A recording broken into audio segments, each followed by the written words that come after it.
Bonjour une nouvelle fois à tous nos fidèles téléspectateurs et téléspectatrices sur le plateau de Chrétiens au quotidien. Je suis ravi d'accueillir Mickey et Audrey Hardy. Audrey, bonjour. Bonjour Nico. Et Mickey, bonjour. Bonjour Nicolas. Bonjour. Donc suite à notre dernière émission sur la prière, vous avez été très nombreux à nous parler de la place de la prière dans le combat spirituel et dans l'activité démoniaque. Donc on a voulu intituler cette émission « Le combat spirituel ». On va commencer par définir ce que c'est que le combat spirituel. Donc le combat spirituel est un concept chrétien qui consiste à se battre contre les forces du mal. C'est basé sur le principe biblique de l'existence des mauvais esprits ou démons qui interviennent dans les affaires humaines de plusieurs façons. Donc Mickey, une question simple, est-ce que l'activité démoniaque est une réalité et cela existe-t-il dans la parole de Dieu? Oui, bien sûr, c'est évident. C'est évident et je crois que c'est important pour nous d'ouvrir un petit peu la parole de Dieu et de voir quelques versets qui en parlent. Donc le premier verset que nous allons voir, c'est dans l'épître de Paul aux Éphésiens, au chapitre 6. Nous allons lire le verset 12. Et peut-être qu'on pourrait lire le verset 11 en premier parce que c'est important aussi.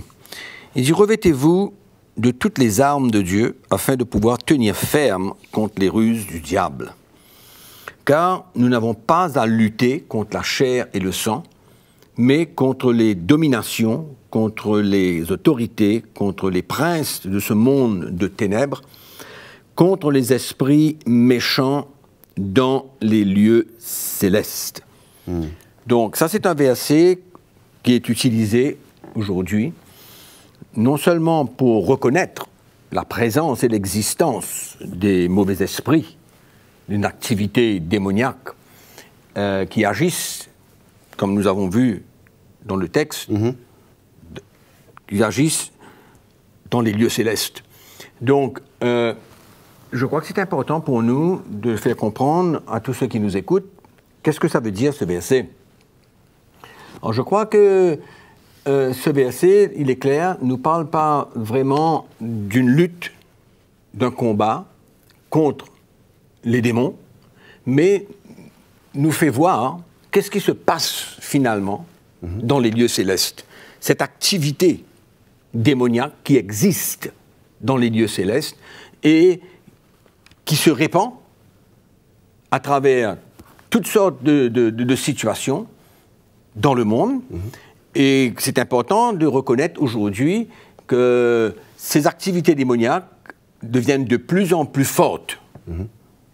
Mais là, le texte est clair, ça nous montre la présence de ces activités dans les lieux célestes, mais ne nous emmène pas à simplement nous battre contre les démons, nous battre contre ces forces spirituelles qui existent dans les lieux célestes. Mais nous sommes appelés, par contre, à résister à l'ennemi. Peut-être qu'on verra un petit peu cela tout à l'heure. Nous allons voir cela dans 2 Corinthiens, chapitre 10, verset 4. « Car les armes avec lesquelles nous combattons ne sont pas charnelles, mais elles sont puissantes par la vertu de Dieu pour renverser des forteresses, et nous renversons les raisonnements, etc. » Encore une fois, ici, qu'est-ce que Paul est en train de vouloir exprimer? Certainement pas qu'il a été engagé dans un combat contre les démons. Il dit bien sûr que notre combat, c'est pas la chair et le sang. Je ne vais pas me battre contre tous ceux qui sont en train de détruire mon ministère, parce que là, Paul est en train de défendre son ministère. Et il dit, je ne vais pas m'engager avec eux dans des grandes discussions. C'est pas un combat de la chair et le sang. Mais au fait, l'apôtre Paul est en train de venir dire simplement que lui, la manière qu'il va défendre son ministère, c'est au travers de l'évangile que lui, il transporte, et sa vie. C'est ça les deux éléments forts de l'apôtre Paul, qui nous démontrent très clairement aujourd'hui que Paul n'était pas engagé dans un combat contre les démons pour essayer de les lier, etc. Parce que pour lui, ce n'était pas important ces choses-là. Pour lui, c'était le service de Dieu, l'évangile, sa vie, qui allait représenter finalement ce qu'il croyait, ce que Dieu avait déposé dans son cœur. Donc c'était ça un petit peu la chose importante que nous avons besoin d'éclaircir aujourd'hui. Audrey, est-ce que tu peux nous dire à peu près la tendance dans l'Église aujourd'hui? Qu'est-ce qui se passe aujourd'hui? Aujourd'hui, il y a beaucoup d'accent justement, qui est mis sur le combat spirituel, c'est-à-dire dans la prière, pour lutter contre les démons, pour les chasser, pour les lier, pour les paralyser. Moi, je me souviens, on était très engagés dedans quand nous-mêmes les nouveaux convertis, c'est ce qu'on nous avait enseigné. Et ce qui était assez triste, c'est que le lendemain, on reliait les mêmes esprits qu'on avait liés la veille. C'est-à-dire, qu'est-ce qui s'était passé entre le moment qu'on les avait liés et le lendemain? Dieu sait, mais c'est un combat qui ne finit jamais. Puisque finalement, ce n'est pas, comme Mickey dit, ce n'est pas une réalité, c'est un peu, si tu veux, une hérésie, une déception. Et aujourd'hui, dans l'Église, c'est énorme le nombre de personnes qui s'engagent, pas plus tard que dernièrement. Il y a eu un événement assez triste qui s'est passé en Afrique du Sud, où je crois des gens, des locaux ont sacrifié des animaux sur la plage pour les consacrer aux esprits de guerre.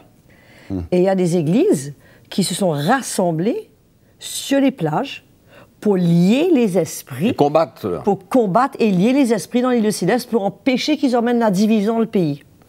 Et c'est une telle tromperie, puisque, au bout du compte, il n'y a rien dans la parole de Dieu qui nous dit qu'on peut avoir une autorité dans ce qui se passe dans l'île céleste. Mais par contre, la parole de Dieu nous dit clairement qu'on doit résister à l'ennemi et qu'il s'enfuira loin de nous. Et c'est au fait le conseil de Paul. Il ne nous dit pas allez combattre tous les démons. Il dit non, et Dieu chrétien, fortifiez-vous. Fortifiez-vous, équipez-vous afin que vous puissiez résister et tenir ferme dans les jours mauvais. C'est-à-dire, on n'ignore pas que le diable est là. Il est comme un lion rugissant, cherchant qui dévorer. On n'ignore pas qu'il est là. Mais c'est un fait qu'il y a des activités réelles. Et du reste, il y a un verset quand même assez intéressant dans la parole de Dieu, dans 2 Corinthiens 4,4, qui dit que si notre évangile est encore voilé, il est voilé pour ceux qui périssent. Mais pourquoi? Pour les incrédules, dont le Dieu de ce siècle a aveuglé l'intelligence. Donc nous voyons que beaucoup de gens ne viennent pas au Seigneur parce que leur intelligence a été aveuglée et ils n'arrivent pas à voir briller la splendeur de l'évangile de Christ. Et il y a aussi un incident quand même assez intéressant dans Acte 13, quand nous voyons Paul qui reprend Élymas, il lui dit, le magicien lui dit, tu es plein de toute espèce de ruse et de fraude, fils du diable, ennemi de toute justice, ne cesseras-tu point de pervertir les voies droites du Seigneur? Donc nous voyons que Paul s'est adressé à Élymas. Il s'est adressé à lui, il l'a résisté. Il n'a pas essayé de lier tous les esprits qui allaient influencer Élymas. Mais c'est bien clair, Nicolas, qu'il y a aujourd'hui, malheureusement, une exagération dans l'Église par rapport au combat spirituel. Et la prière est devenue une partie de chasse et aussi de l'assaut. Okay. Et Mickey, justement, quand on parle de la base scripturaire pour cela, dans Éphésiens, quand il parle de l'armure, quand il parle de tout ce qu'on doit revêtir pour chasser, est-ce qu'on peut s'appuyer dessus? Moi, je voudrais peut-être ajouter quelque chose, parce que c'est un programme que nous faisons certainement ici aujourd'hui pour toutes les églises dans le monde, mais certainement beaucoup plus dans les pays d'Afrique. Et je crois que, premièrement, ce combat spirituel, c'est un enseignement qui est venu, qui a pris naissance il y a quand même pas mal de temps, longtemps, et qui est arrivé par la suite en Afrique. Et nous savons que l'Afrique a un antécédent de pratiques ancestrales, où il y a beaucoup d'activités démoniaques qui sont réelles en Afrique. Et quand cet enseignement est venu jusqu'en Afrique, je crois que les Africains ont réagi, allons dire, positivement à cela. Parce que pour eux, ces activités démoniaques, etc., cet héritage ancestral, c'est bien réel en eux. Donc ils ont non seulement embrassé ce message, mais ils se sont donnés pleinement à ce genre de lutte et de combat qu'Audrey parle, qui est devenu aujourd'hui la prière de tous les chrétiens journellement. Parce que n'importe quoi, ce qui se passe dans la vie de quelqu'un aujourd'hui, est relié à un démon, est relié à un esprit, un mauvais esprit, tout ce qui se passe, tout ce qui arrive dans l'Église, tout ce qui arrive dans leur vie, dans leur foyer, dans leur famille, dans leur travail, dans tous les aspects de la vie. Ils voient dans tout ça une activité. Comme il y a un problème, comme il y a une opposition quelconque, une persécution même, tout est relié à cette activité démoniaque. C'est là le problème de l'Église. Mais qu'est-ce qu'on fait dans notre prière? Est-ce qu'on va passer du temps à chasser les démons, à les lier, à les paralyser, afin qu'ils ne puissent plus opérer dans notre vie? Et comme Audrey a bien dit tout à l'heure, le lendemain, c'est la même chose. C'est reparti. Donc, on vient lier, et puis on vient délier. Qu'est-ce qu'on délie finalement? Je ne sais pas trop qu'est-ce qu'il délie.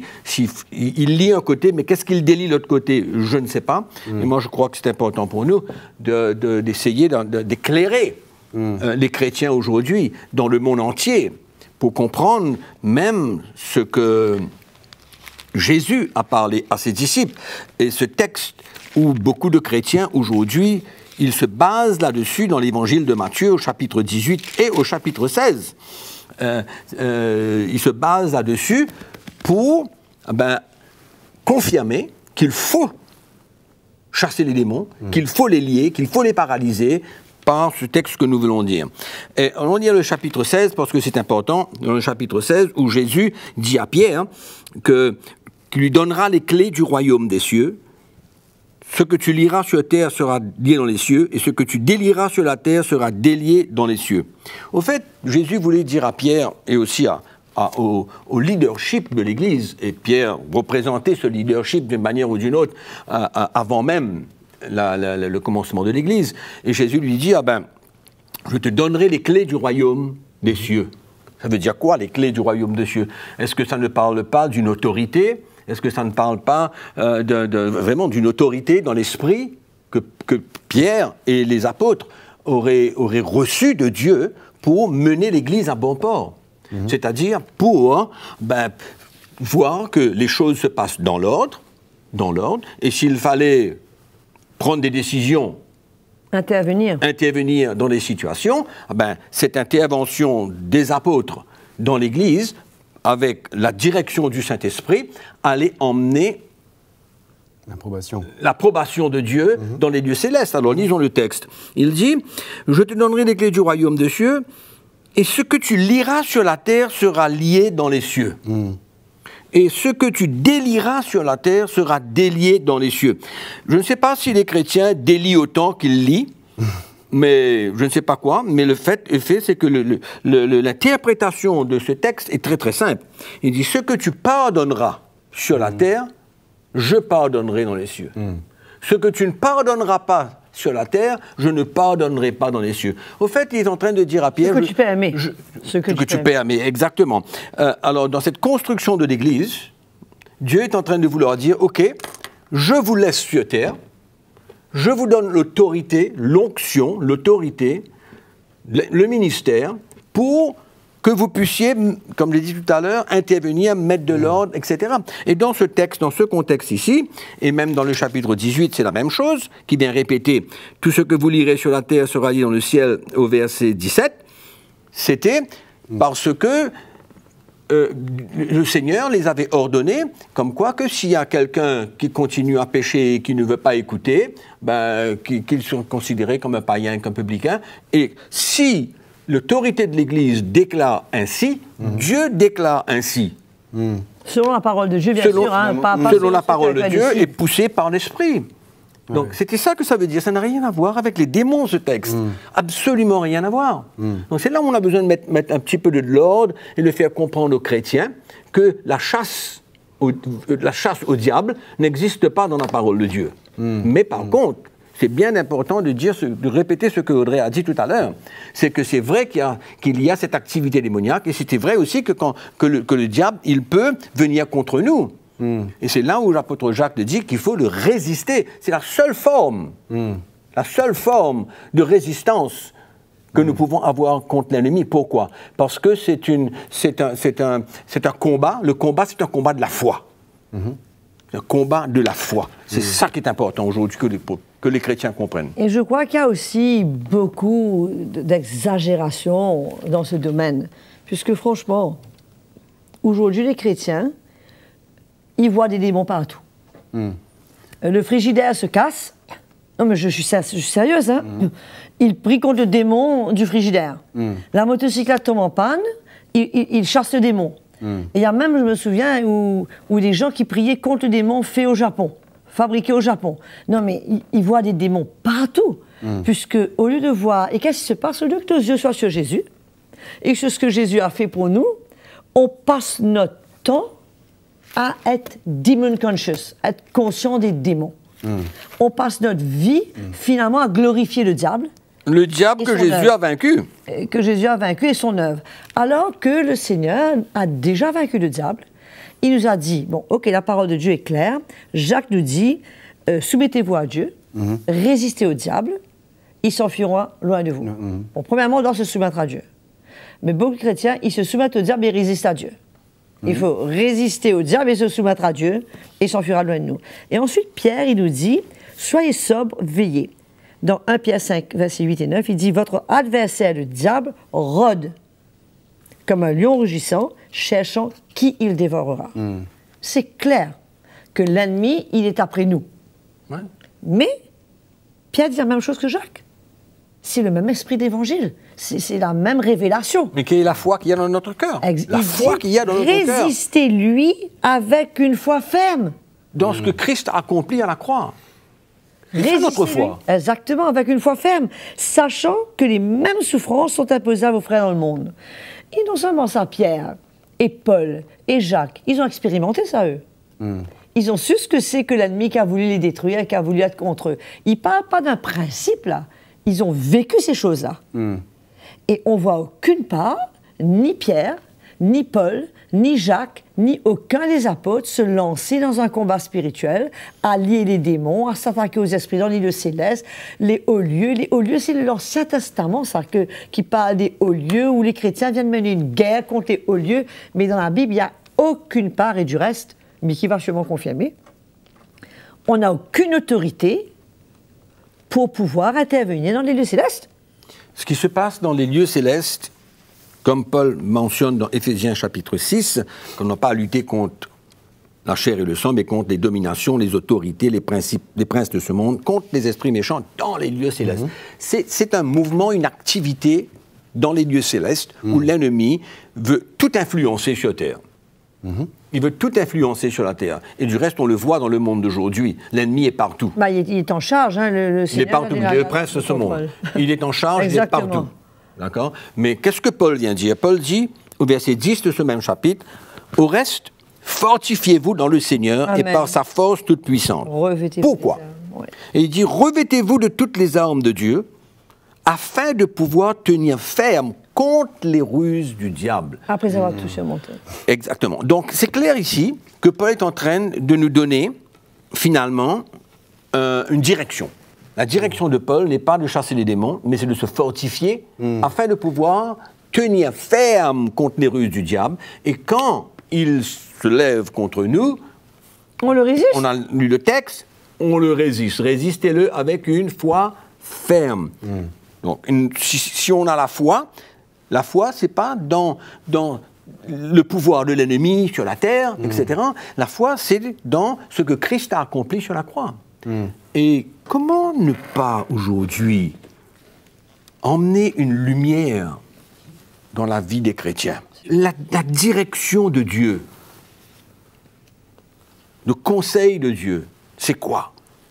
Jésus a parlé clairement, les apôtres ont parlé clairement. Paul, il parle ici, oui, le message de la croix, pour emmener le chrétien à se fortifier, à devenir fort dans l'esprit, à être des hommes et des femmes de l'esprit. Ça, c'est l'appel de Dieu. C'est ça, finalement, l'ordre de Dieu. C'est de se revêtir. Donc, la croix, le message de la croix de Christ est le message pour nous de, finalement, perdre notre vie afin que Christ puisse vivre en nous. Et quand Christ vit en nous, je ne peux pas concevoir que je suis appelé à rentrer dans un combat contre le diable. Mais c'est pas possible. Paul le dit clairement, plus grand est celui qui est en moi que celui qui est dans le monde. C'est absolument impossible. Et la déception, La tromperie. la tromperie dans cette situation, c'est que quand le chrétien se lève le matin et qu'il met toutes ses armes Devant le miroir. devant le miroir et qu'il met le casque et tout le reste, et puis là, pour lui, eh ben, la journée, elle est OK. Là, il a chassé, il croit qu'il est équipé. Il a chassé, il a lié, il croit qu'il est parti, et puis bouf, il s'écrase. La situation arrive et... Il s'écrase. Il Il n'est n'est pas pas équipé. spirituellement équipé, mais tout ce qu'il a, c'est il dépend sur cette bataille qui s'est passée dans les lieux célestes avec l'ennemi. Donc, Je crois qu'on peut une prendre tromperie extraordinaire. une illustration naturelle. Allons dire que je suis dans un pays, j'appartiens à un pays, et qu'il y a une menace de guerre contre mon pays. Qu'est-ce que je vais faire? Je ne vais pas aller attacher les ennemis, je vais m'équiper Tout à fait. d'après tous les moyens que je peux avoir pour pouvoir résister à cette attaque et je vais protéger mon pays. Et je vais me fortifier, je vais faire des tranchées, je vais faire des barricades, je vais me fortifier pour que l'attaque de l'ennemi ne me détruise pas. Puisque je sais qu'il y a un ennemi. Et on sait qu'il y a un ennemi. On sait qu'il y a un ennemi qui est là, qui va chercher à nous attaquer, à nous détruire. Donc, ce qu'on fait, on s'équipe. On s'équipe comment? Avec la parole de Dieu. Avec la foi. Hier.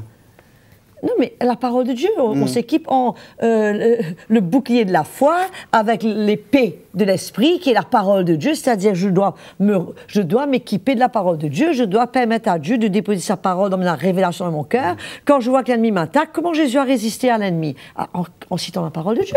Donc, je m'équipe avec la parole de Dieu, la foi dans mon cœur, le bouclier de la foi, le casque du salut, c'est ça mon témoignage, et puis les chaussures de zèle que donne l'évangile de paix. Ben, c'est ça que l'apôtre Paul nous dit. C'est dans le naturel, c'est la même chose. On s'équipe pour faire face à une attaque éventuelle, mais on ne passe pas notre journée à essayer d'empêcher l'ennemi et lier l'ennemi dans son pays pour qu'il n'arrive pas à m'attaquer. Il y a des questions qui sont revenues sur Internet beaucoup en parlant des chrétiens. Est-ce qu'un chrétien peut être possédé? Beaucoup de chrétiens nous disent oui, non, je vais... Ce qu'on dit, finalement, ils passent du temps à ça. Est-ce qu'un chrétien, né de nouveau, peut être possédé? Il y avait une deuxième question, tu parlais beaucoup d'Afrique aussi, qui revenait liée à la sorcellerie. Oui. Est-ce que c'est lié? Est-ce que les gens ont peur finalement? Chrétiens, hein, les nouveaux, Oui, ils ont peur d'être influencés par leur passé, par leur héritage ancestral. Ça fait ces deux... Oui, non, et il est clair dans la parole de Dieu que c'est pourquoi aujourd'hui il y a beaucoup de gens qui sont à l'église qui ne sont pas nés de nouveau. Parce que la nouvelle naissance est importante et le chrétien a besoin de comprendre ce que signifie la nouvelle naissance. La nouvelle naissance est une vie nouvelle où il y a un pardon de toute sa vie passée, il y a une libération de toute sa vie passée. L'apôtre Paul dit, il nous a délivrés de la puissance des ténèbres et il nous a transportés dans le royaume de son Fils, en qui nous avons la rédemption et le pardon de nos péchés. Donc notre vie passée est ensevelie complètement si nous avons fait cette déclaration avec un cœur sincère et que nous regrettons notre vie passée et que nous donnons notre vie à Christ. C'est terminé. Nous devenons un enfant de Dieu, un enfant de lumière. Nous ne sommes plus dans le royaume des ténèbres. D'accord ? Maintenant, encore une fois, beaucoup de chrétiens aujourd'hui croient que leur faiblesse, comment on appelle, le désir charnel, sont reliés aux démons, aux esprits impurs. C'est pourquoi aujourd'hui il y a beaucoup de combats spirituels dans la vie entre chrétiens et chacun chasse. Mais ça n'existe pas dans la parole de Dieu. Je ne crois pas que c'est quelque chose qu'on doit mettre beaucoup d'accent là-dessus aujourd'hui parce que ça c'est un autre sujet. Exactement. Mais on ne va pas rentrer là-dedans. Mais une chose est certaine, que le chrétien né de nouveau qui marche avec Jésus, il n'y a pas de possibilité qu'il soit possédé par un démon. Il est le temple Aucune de chance. l'Esprit Saint. Il peut pas, le Saint-Esprit ne partage pas son temple avec quiconque. Mais moi, je voudrais poser une question à tous ceux qui nous écoutent. Surtout les pentecôtistes. Bien sûr, ça s'adresse principalement aux pentecôtistes. Je voudrais poser une question et je vais lire un texte dans la parole de Dieu. Le texte est dans 1 Corinthiens chapitre 14 au verset 4. La Bible nous dit que celui qui parle en langue, il s'édifie lui-même. Celui qui prophétise édifie l'Église. Je désire que vous parliez tous en langue. Donc ma question, elle est celle-ci, elle est très simple. Combien que chaque chrétien compare le temps qu'il prend pour prier en langue, pour s'édifier, comme la parole de Dieu nous dit, il s'édifie lui-même s'il prie en langue. Comparer, que chaque chrétien compare le temps qu'il se donne à prier en langue avec le temps qu'il donne pour chasser les démons et pour rentrer dans un combat spirituel pour sa propre vie ou pour tout ce qui est relié à sa vie, à l'église, à sa famille, à son travail et tout. Mais combien de temps? Combien de temps? C'est une question que beaucoup de chrétiens aujourd'hui, pentecôtistes, ils ne peuvent pas nous répondre. Aujourd'hui, il y a beaucoup de chrétiens, je suis sûr, qui nous écoutent, qui arrivent à réaliser que prier en langue est beaucoup plus important. Et c'est ça que le Seigneur nous appelle à faire, mais pas rentrer dans un combat. Le seul combat que nous avons à faire, c'est le combat de la foi. Exactement. Et en fait, ce qui se passe aussi, il faut le dire, tu as un feeling dedans. Quand tu commences à prier, je te lis au nom de Jésus, et on a l'impression qu'on a une grande puissance, on est fort, on se glorifie dans la chair. Je t'arrête 30 secondes, même pas 10 secondes. Que les chrétiens savent que quand je n'avais pas de lumière sur ce sujet, je faisais la boxe contre les démons. Dans une chambre. Comme ça. On est emporté par toutes sortes de gestes et de tout ça. Alors, explique. Et donc, on ressemble... C'est une puissance, parce que tu es en train de traiter avec les puissances spirituelles. Ça fait de toi un super-homme, quoi, je te dis. C'est pas le gars de la rue qui peut faire ça, là. Moi, je lis les démons, je chasse les démons. Et c'est vrai qu'on mélange à ça la prière en langue. On rentre dans un trip. Au fait, c'est un trip. Et beaucoup de choses, beaucoup de cas, c'est que, on parlait de la condamnation des chrétiens qui sont un peu inquiets des activités démoniaques, c'est qu'il y a la cure d'âme dans l'Église, c'est notre sujet, je sais, mais beaucoup de fois, quand ils ont des problèmes, on les emmène dans le passé. On leur dit, ton ancêtre était sorcier, ton ancêtre était cela. Et donc, ils croient que c'est possible, puisque la Bible parle dans Exode 20 de l'influence jusqu'à plusieurs générations, du péché de mes ancêtres. Ils croient que ce péché, aujourd'hui, donne un accès au diable sur leur vie. Alors, tout de suite, je vous rassure, mes frères et sœurs, ce que votre grand-père a fait, ce que votre arrière-grand-père a fait, si vous êtes né de nouveau, que vous avez donné votre vie à Christ, ça n'a absolument aucune importance s'il était sorcier, chef sorcier, peu importe ce qu'il était, vous êtes une nouvelle créature et ces choses ne peuvent rien faire. Les choses sont passées et ça ne peut rien faire, avoir aucune qualité d'influence sur vous. Et ça, c'est la bonne nouvelle. L'ordre qui est donné, prendre sa croix, suivre Jésus. Et tout le reste, va s'aligner. Amen. Je voudrais remercier tous nos téléspectateurs qui nous ont suivis. Je ne sais pas si je peux rajouter quelque chose à ce que vient de dire Mickey. Merci beaucoup de nous avoir suivis. Continuez à nous poser vos questions. On essaiera d'y répondre le plus clairement possible. Je vous remercie beaucoup et je vous dis à une très très prochaine émission. Au revoir.